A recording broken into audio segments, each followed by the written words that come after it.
Diemen, dans la langue d'Ong, veut dire la ressource de la fontaine.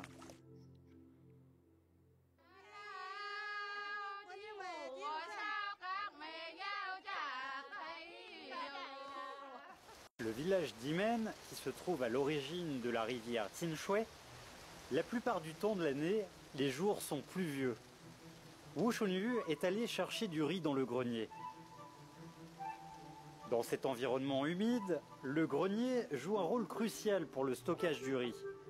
Le grenier en tuiles et en bois surplombe l'eau. Il peut protéger les céréales contre le feu, les souris, ainsi que les insectes et les fourmis. Le plus ancien des greniers a une histoire de plus de 300 ans.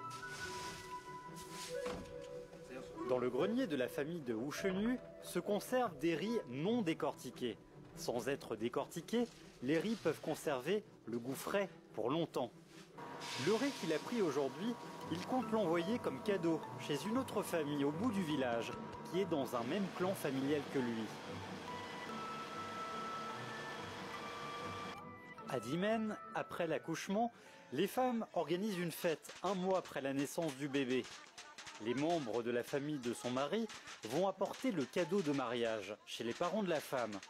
Ainsi s'achève la cérémonie de fondation de la nouvelle famille.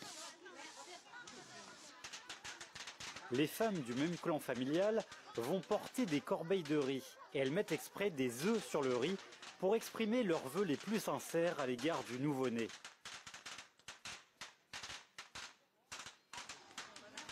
Le vermicelle de riz est le produit le plus répandu à Liping dans le Guizhou.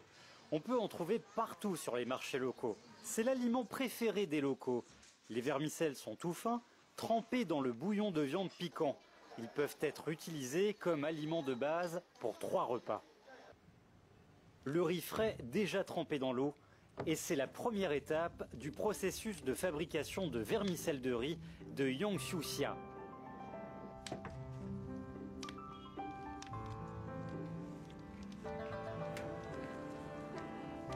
Ensuite, le liquide de riz est mis dans la marmite à vapeur. Le liquide chauffe grâce à la vapeur dégagée par l'eau bouillie. Ensuite, il faut laisser refroidir.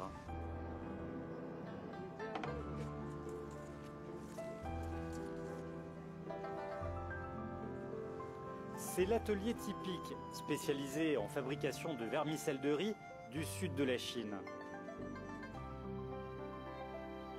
Sur les vermicelles de riz, aussi blancs que la jade, il y a encore de la chaleur résiduelle. Dans la vapeur, elle dégage un parfum de riz. On observe une certaine complicité entre Yongxiuxia et son mari. Chaque action, ils les ont répétées d'innombrables fois.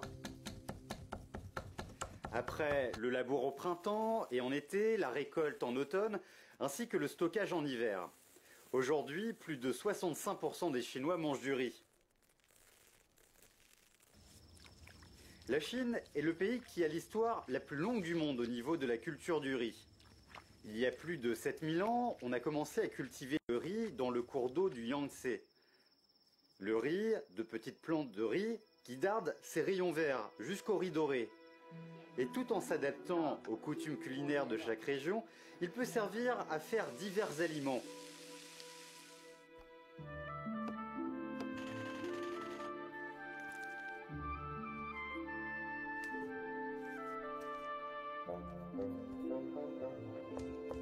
Le pho, tout comme les vermicelles de riz de Yiping, est l'aliment à base de riz préféré des Cantonais.